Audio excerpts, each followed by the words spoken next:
राम की आज्ञा का पालन करते हुए लक्ष्मण ने रावण के पास जाकर उस महान ज्ञानी से सीखने का निश्चय किया।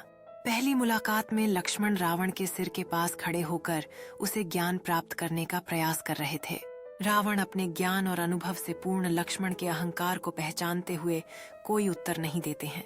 लक्ष्मण ने अपनी असफलता की बात राम को बताई, जो इस समय ज्ञान के महत्व को समझने लगे थे। राम ने लक्ष्मण को समझाया कि ज्ञान प्राप्त करने के लिए विनम्रता और उचित सम्मान आवश्यक है। लक्ष्मण ने अपनी गलती को समझते हुए पुनः रावण के पास जाने का निर्णय लिया और इस बार वह विनम्रता से उसके पैरों के पास बैठ गए। रावण ने लक्ष्मण की विनम्रता को देखकर उन्हें महत्वपूर्ण जीवन के सिद्धांत सिखाना शुरू किया। रावण ने लक्ष्मण को समझाया कि जीवन में शक्ति से अधिक महत्वपूर्ण है ज्ञान और समझदारी का होना। लक्ष्मण ने रावण से सीखे गए सिद्धांतों को अपने मन में बसा लिया। उन्हें अपनी सोच और दृष्टिकोण में बदलाव का अनुभव हुआ। समय का महत्व को समझते हुए रावण ने कहा कि किसी भी कार्य को करने का सही समय बहुत महत्वपूर्ण होता है।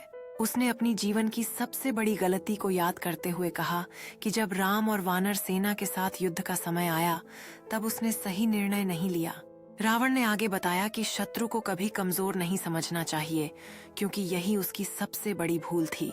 उसने लक्ष्मण को चेताया कि हमेशा पूरी तैयारी के साथ अपने एडवर्सरीज का सामना करना चाहिए।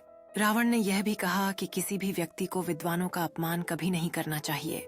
उसके अनुसार यदि उसने अपने राज्य में विद्वानों और ब्राह्मणों का सम्मान किया होता तो उसकी स्थिति आज इतनी बुरी नहीं होती। रावण ने अंत में यह भी कहा कि ज्ञान और शक्ति का उपयोग हमेशा सही दिशा में करना चाहिए। उसने स्वयं अपनी शक्ति का दुरुपयोग किया और इसके परिणाम उसे भोगने पड़े। लक्ष्मण ने रावण की इन शिक्षाओं को ध्यान से सुना और उसे अपना गुरु माना।